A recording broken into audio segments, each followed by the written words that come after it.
Bloomberg Audio Studios. Podcasts, radio, news. Well, last month, Delta Airlines forecast profit and sales that fell short of Wall Street's estimates for the final months of the year, suggesting a slow recovery from a challenging summer travel season. For an update on the business and the latest on Delta's partnership with the private on-demand aviation provider Wheels Up, we bring in Ed Bastian, CEO of Delta Airlines, and George Mattson, CEO of Wheels Up, both joining us from Atlanta. We should note that Delta does own close to 40% of Wheels Up. That's according to Bloomberg data. Guys, thanks so much for joining us. We're going to get to the Wheels Up partnership and the exciting news that you guys have when it comes to new aircraft. But I wanted to ask each of you the same question that I've asked every CEO that I've spoken to over the last week. Ed, I want to start with you. What does a second Trump administration mean for Delta Airlines? Well, I think you've seen from the market's reaction, there's a lot of optimism in the corporate community. I know for Delta specifically in the aviation industry, the president, the former president, now the current president-elect, knows our industry quite well, was very supportive as we worked with him in his previous administration, particularly as we went through COVID, got the support. We were the original industry that got the CARES Act started and the support to keep our employees employed. And we look forward to continuing to work with him in a second administration. What about, Ed, when it comes to regulation during the next administration? Because I think many people would say the Biden administration took what some would call a hostile stance on airline M&A. Do you expect that to change under Trump? Will it lead to a new round of airline consolidation? I don't know about consolidation. I guess that's possible, but I can tell you that the Biden administration, particularly the Department of Transportation, who we work most closely with, we were quite frustrated with the amount of regulatory overreach that we saw continuously through the last 4 years. And we hope there's a new sentiment that's pro-employee, pro-consumer, pro-business, and a good balance between the three. And George, let's ask that same question to you. You think about a second Trump administration. What would that mean for Wheels Up? Yeah, thanks, Kate. I think, as Ed said, the prior administration, obviously there was a strong support for aviation in general, U.S. aviation in particular. What really drives our business as much as anything else is a good, solid, strong economy. Obviously, the markets have reacted very positively to the results of the election, and the economy appears to be quite strong and resilient. And I think ultimately that's going to support our business plan going forward. And let's also talk, of course, about the relationship between your two companies, Delta and Wheels Up. And Ed, I'll ask you this question. Delta, according to our data, owns more than a third of Wheels Up. You've also supported Wheels Up with credit and access to capital. Why own so much of Wheels Up? What is in it for Delta? Well, what's in it for Delta is the opportunity to create a new level of premium in commercial aviation that hasn't previously existed in terms of a partnership, and more than just a partnership, it's an ecosystem that's linked between private and commercial. We know many of our private aviation consumers also fly commercial, fly in Delta, and we want to make it easier for them to make those choices when they have the opportunity to fly private, and vice versa. When there's private aviation consumers that may occasionally need a commercial flight, whether it's going to Europe or some other place, we want Delta to be their airline of choice. Ed, would you consider buying the company completely? No, that's not in the cards. We deliberately wanted to make certain we had investors with us when we made this decision. And I think having the external validation of investors beyond just Delta was helpful. Hey, George, I want to talk about the fleet because there was big news last month when Wheels Up said it would buy the Embraer Phenom fleet from Grandview Aviation. It's a $105 million deal. It's part of this 3-year plan to transition to Embraer and Bombardier Challenger aircraft. You're also, though, moving away from Cessna Citations. What's the thinking behind this, apart from just a newer fleet? Yeah, thanks, Tim. When I arrived here just over a year ago, having spent 11 years on the Delta board, we obviously had a number of first-day priorities, but one of the priorities over this first year was building a long-term strategic plan and a fleet plan that supports that plan. We have a significant, loyal, strong member base, a really strong brand. Most of our members have been individual leisure customers. We are increasingly becoming a provider of choice to corporate customers. I think through our Delta partnership, that's only going to become more important going forward. As we looked at our fleet, it was a little older than we wanted it to be. And it was a little bit more complex than we wanted it to be, with 4 fleet types operating, which we've now distilled down to 2 fleet types. And in deciding to modernize the fleet, what we did is we basically selected the 2 most popular aircraft types in their respective categories, with the deepest install bases, the largest secondary markets, in order to be able to buy those aircraft at fleet scale over a period of time. This is going to really significantly transform the product offering we're able to deliver to customers, the experience, the reliability, the efficiency that comes both with the aircraft themselves and also the simplification of the fleet. We're going to enhance that fleet with best-in-class connectivity. I think Delta was a real leader in providing free, high-speed satellite Wi-Fi on their aircraft. We've announced a commercial partnership with GoGo to provide a similar low Earth orbit satellite Wi-Fi capability on all of our aircraft. We're very excited to have been able to jumpstart this fleet transition by acquiring Grandview, which has the largest fleet of on-demand Phenom 300 and 300Es in the market. And that transaction is going to close very, very soon. And we're going to immediately be able to offer that at fleet scale to both our charter customers, but also our programmatic member customers. And I think when you look forward at the progress we're making financially in the first year, this fleet modernization is an important unlock for the next phase of that profitability journey as well. And I also want to talk, of course, about Delta's fleet. And Ed, we have to talk about Boeing. You're a major Boeing customer. And to put it mildly, the company has had a lot of problems. They've recently raised new capital, though. They've gotten past the worker strike. But that being said, how quickly do you expect Boeing to actually get back on a normal production schedule here? And are you anticipating further delays when it comes to deliveries and certifications? Well, we're, as you may know, not anticipating any Boeing deliveries because we have none outstanding in the next couple of years. So in the immediate term, we're not impacted at all. But I do believe that they have made the right decisions around raising capital to invest in their business, around making certain their employees are properly taken care of and compensated. And so they can get back, focus on delivering high quality airplanes to our industry. I think it's going to be a number of years before you see a steady stream of airplanes starting to return, and we'll hopefully sooner. But I think we are all realistic that this is going to be a very challenging turnaround still to come. When you say a number of years, would you count that number on one hand or two hands?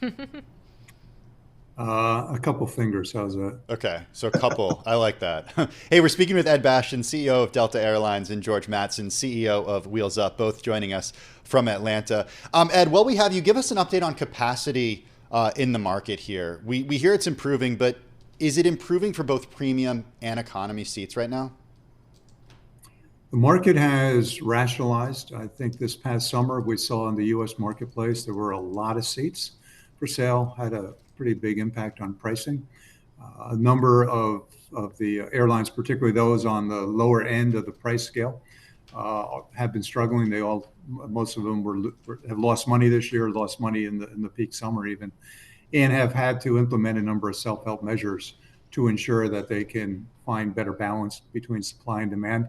On the premium side, that's where the growth has been in the industry, and Delta has led the way. And any of the airlines, there's a couple of us out there that are more focused on premium, have done quite well over the past couple of years.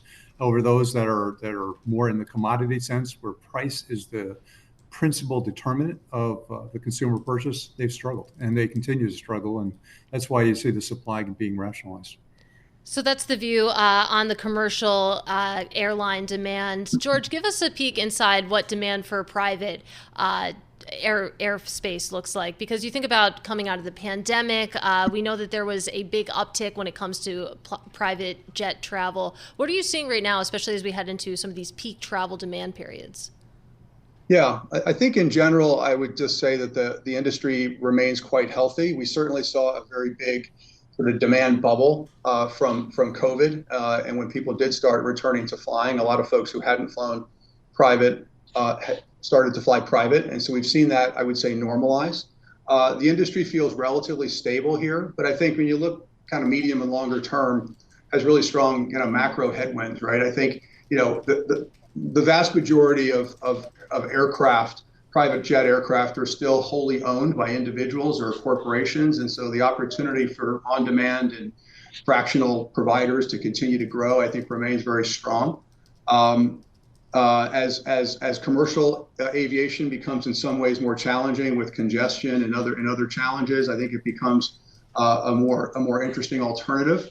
And I think one of the really interesting things about what we're doing with Delta is really trying to break down the barrier that has always historically existed between commercial and private aviation into one, seamless aviation solution. And so I think as we are successful in doing that, we're going to draw more participants into the industry, hopefully through our offering, and expand the market in the process. But to answer your specific question, I think generally things feel quite healthy right now. Yeah. So George, help us understand the profile for somebody who would, maybe they're a Delta One customer, but they're also able to fly Wheels Up. What does that look like from an income perspective, a net worth perspective, where they'd actually make the jump and they'd make that choice? The most recent Bitcoin rally, not necessarily withstanding. Yeah.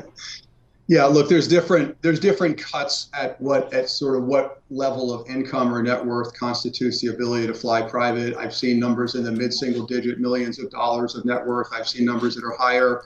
I've seen a study that suggests 90% of people who can afford to fly private under that definition have never flown private.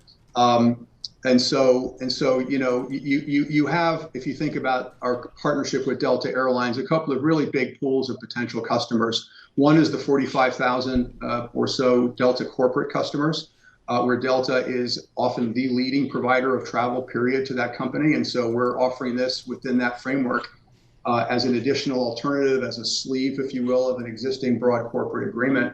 And then when you look at the individual customer, which is sort of the gist of your question, there are many, if you believe that 90% of people who can afford to fly private have never flown private, well, where are they? They're in the front of the cabin generally at the commercial airlines. And, they may not be, flying private every time. But again, this idea of a solution that could be commercial or it could be private or it could be a hybrid of the two is where I think we're going to find demand from those customers. And I think there's a lot of them out there who don't quite know how to access our industry quite yet, and we're trying to simplify that.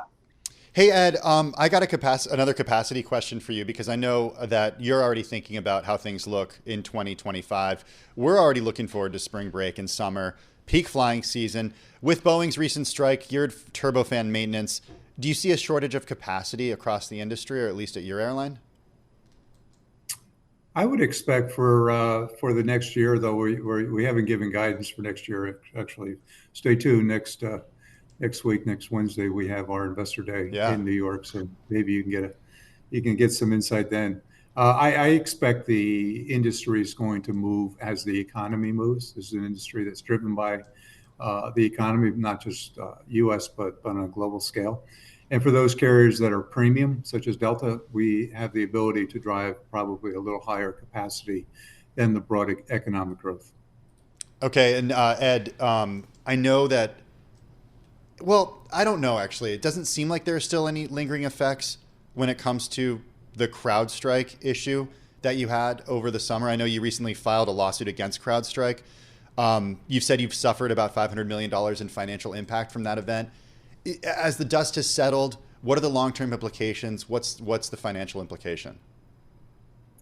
Well, the implication is exactly what you said. There was a $500 million immediate impact from those 5 days, and there were additional damages on obviously the brand and the remaining impact, as it took some time for our customers that were really disappointed to come back to Delta. So all of that's included in the lawsuit that has been filed and will be pursuing vigorously.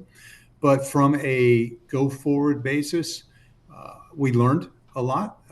We thought we were surrounded by the very best that you can protect yourself with, both CrowdStrike and Microsoft. And we realized that you can't take these guys at anywhere close to face value in terms of what they tell you they're responsible for. Wow. So we've all learned to dig in deeper as to how these systems and processes flow. And it's not just Delta. I think it's the world at large. There were thousands and thousands of companies that were impacted on a global scale, not realizing how CrowdStrike was injecting directly into the kernel of their operating systems potentially faulty code, and then Microsoft distributes it. So that was a huge learning for us, and we've done the audits immediately, and we've already made some pretty significant changes in our technology security infrastructure to prevent that from ever happening again. Well, really appreciate the detail that you gave us there. We'll keep an eye on that lawsuit. But while we still have you guys, only a couple minutes left. Most people think about commercial and then they think about private. But George, I'm really interested to hear about how you're thinking about these charter operators, such as JSX, for example, where you can get on a 30-seat jet at an airport, either a private airport or a commercial airport. And they seem to be a lot cheaper than, of course, chartering a private jet. Is that a threat to your business? You think about the convenience and the affordability of some of these operators, and they seem to be picking up steam. Yeah, no, look, there's certainly been some progress made in the introduction of this sort of hybrid commercial private by the seat product or alternative. It's still quite different than private aviation, really more akin to commercial aviation, frankly. In that, you're buying a seat, it's not private, it's scheduled on their schedule, and so on. So look, there may be a place for it. I mean, it's operating under a fairly unique set of regulations called Part 380. It's a bit of a different construct.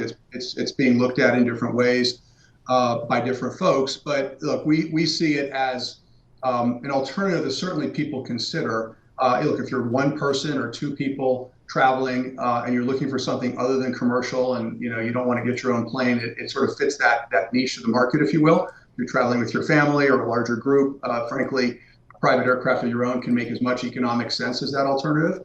But look, there certainly has been some growth in that segment, and it remains to kind of be seen where it goes from here. Hey guys, really appreciate you both joining us and spending quite a bit of time with us this afternoon. I know you're both busy. That was Wheels Up CEO George Mattson, also with Delta CEO Ed Bastian, both joining us from Atlanta.